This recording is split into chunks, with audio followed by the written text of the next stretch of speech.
just to open sacred space.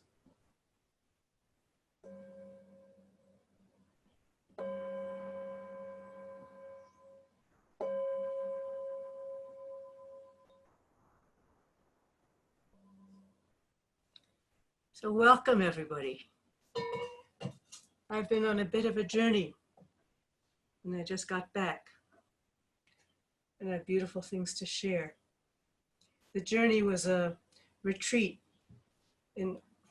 for this very purpose of what we're talking about. How do we connect with ourselves? How do we find what we need to do? How do we have the courage to take action? It was very powerful, as you will see. So always I like to start with what's was on the panel there, that all life is sacred. I believe that firmly. And then the next step is, if all life is sacred, then how shall we live? And it means a really radical reordering of everything we do, eat, use, how we operate, how we walk on the earth. This is not a bad thing, actually. It's a beautiful thing.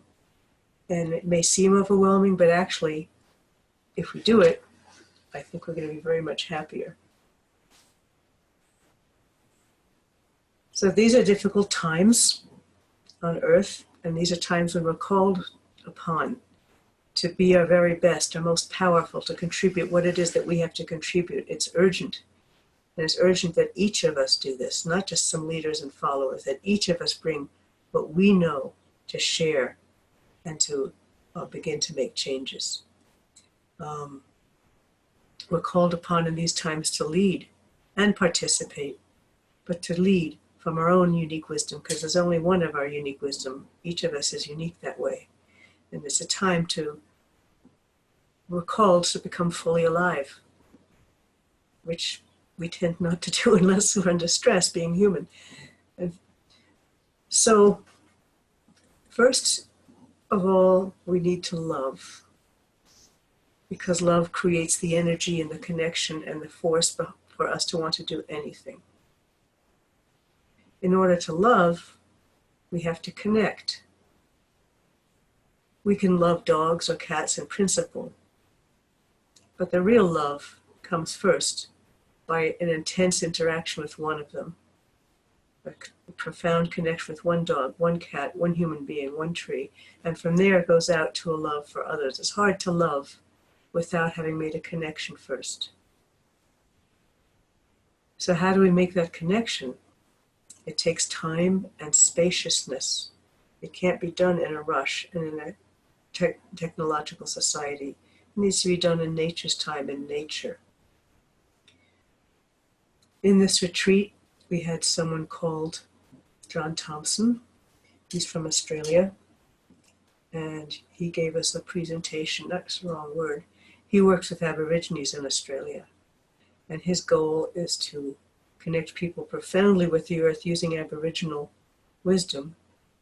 And he's got a website, you can all look at it if you want. He gave us a way to go out onto the earth and to deeply listen. So everyone went out into this beautiful land in New Mexico and saw what they could, heard what they could hear. There were some pretty interesting things that happened. One man went out and was sitting there and heard, "Include me." And he heard that as the earth saying, "Include me," not just the trees or the skies or what you're getting from what lessons you might be getting. Include me.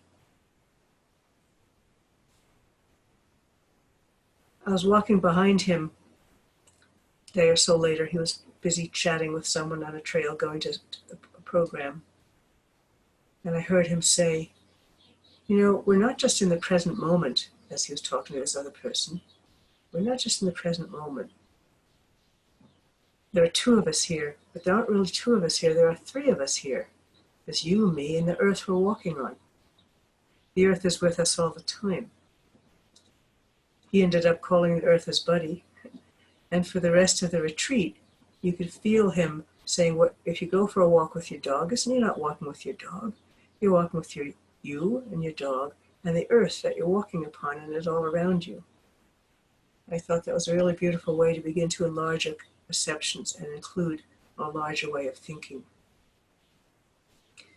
There's another very interesting woman there who had gotten a close to deadly dose of pesticide working in the back room of San Diego Zoo. And the doctors couldn't do anything, and she was pretty much given up for dead. She was paralyzed, couldn't speak. She decided that she was going to have to heal herself. And she did. She said, I'm back 93%. And she did it by connecting with the earth and the plants and plant wisdom. She could actually see the plants shimmering, calling to her, and she could actually feel what she needed for what. And interestingly, as she got better, she was less able to do that. But she was this beautiful woman, and I was talking with her, and she suddenly said to me, I had a conversation with the earth the other day. And the earth said to her, she said, Mother Earth said to her, I've made a decision. I will bind my fate to humans.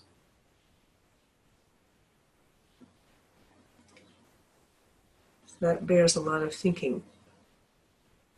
If it's true or not true, it's still a really interesting and important way to think of it. She is binding her fate to us, meaning if we don't behave ourselves, she's going to go along with us. There are many wonderful statements like that. For me, after I spent a little time on the land, I came back and was moved to tell, it was a circle of 25 people. I was moved to tell them 3 stories. One was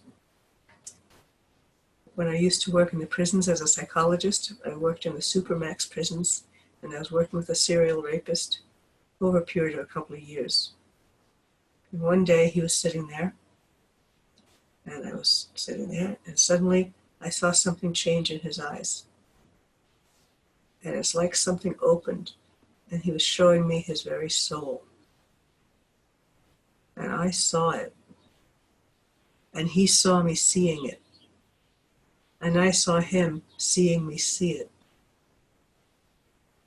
He did this, he initiated it.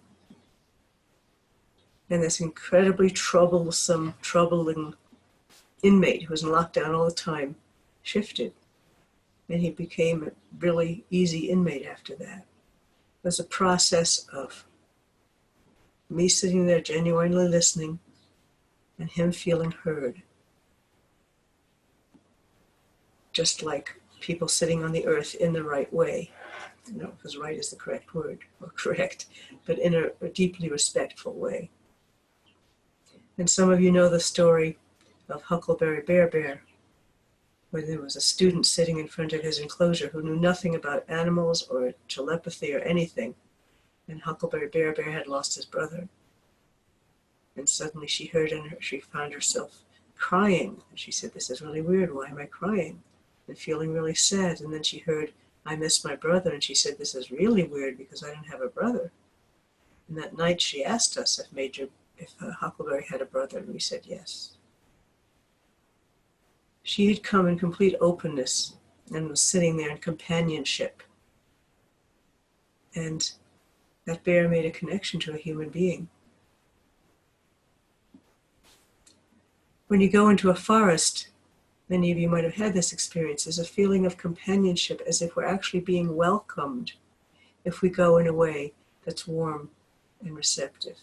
That they're glad, the trees in the forest is glad that we're there. So what I felt, so if you listen deeply to a human and they feel heard, they open their soul. If you listen with care and respect to an animal, they open their soul. My feeling was on the earth that the earth wants to open her soul to us. That the earth is lonely for us. And we may not realize how very much we are lonely for the earth. So once that connection is made, Then the connection is, what do we do? The question is, what do we do? In this particular retreat, there was an exercise where we ask each other, and you can do this at home, you can do this with each other. I don't have all the questions here.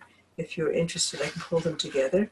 But the basic question is, in order to make a deep connection with your own self, from which you will then come. So first a connection with the other. Then what enlivens your soul?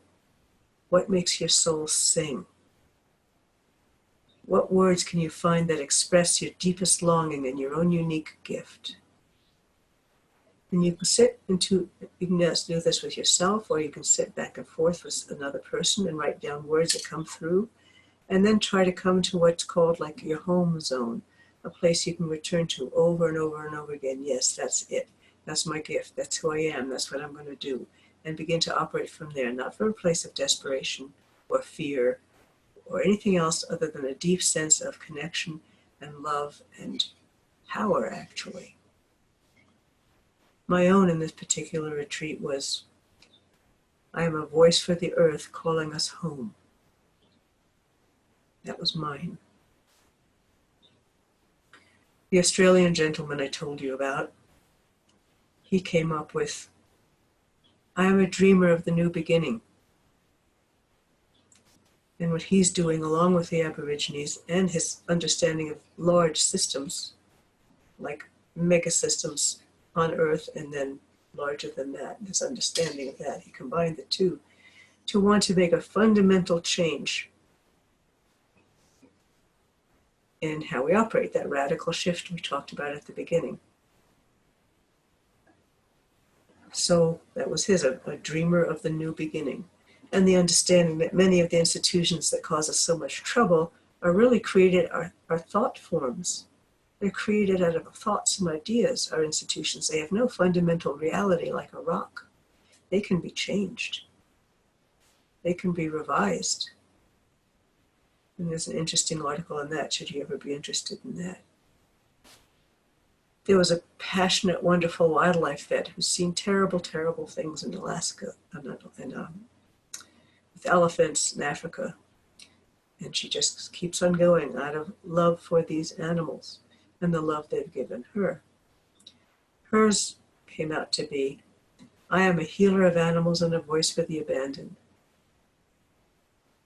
From another person came, I am a seer, like I see ahead. And she's really very good at seeing further than most of us will see. So those are some examples of one way in which we can try to become in contact with our deepest self. It's difficult for us because we're so distracted by so many things. But that's a system that would work and did work. In the shamanic tradition, it's called finding your original medicine. And we can do it on our own. It's just easier to do it with other people and even more lovely to do it in community. Then once you've found that, the ultimate question is, what are you going to do with it? Once you've found your own truth, and are connected with our courage and creativity and emboldened to take action towards change, then the next question is, what actions are you willing to take that comes from that place, empowered by the strength of that deep connection with yourself? What actions are you willing to take? In this particular workshop, each person says something quite specific. Like I said, okay, I'm going to finish my damn book. Because I keep struggling with that. Someone else said they're going to change the quality of their emergency clinic to include emotion, spirituality, alternative healing, Ayurvedic healing. They're going to change the whole quality of the clinic. That was going to be done on a medical model, and now it isn't. It can be a more simple, specific action, but the point is, once you begin to go to that place that you can revisit, and if it sinks in and feels right for you, then it's a place to visit to give yourself comfort, direction, reminding yourself. That's where you're going to come from. If all life is sacred, how shall we live? That's how I am going to live.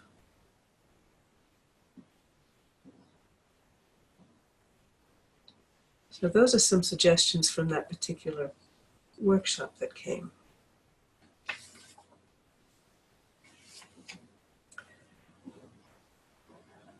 Each being, I think I've said this before, but it can never be said enough. I think each being on the earth, no matter what it is, needs to be seen and loved for itself. So we form a relationship with it.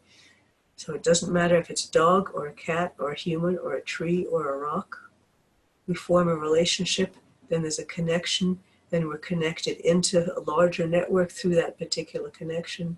And from there, there's this beautiful reciprocal glow, and we get information, and we get interesting information about much larger types of actions we can take than the narrow thinking we're trained to have. So that's one way to begin the discussion of journeying from love to commitment. Another really important part of that is that we do this to the extent we can in community with one another. It makes such an incredible difference if there's one other person to talk to. If there's a group of like-minded people, the energy just supports one another, and we form a container for each other's wishes, support one another's fears, encourage one another. It's better in person, of course, but my hope for these conversations is over the next year, as we begin the Council of All Beings, is that we're going to have that kind of container. We're going to make that for one another. We're all leaders in this. We're all participants. There is no one person who has any expertise better than another, because we're all human and we all have our own unique connection to that larger wisdom. So on that note, we can open the conversation to conversation.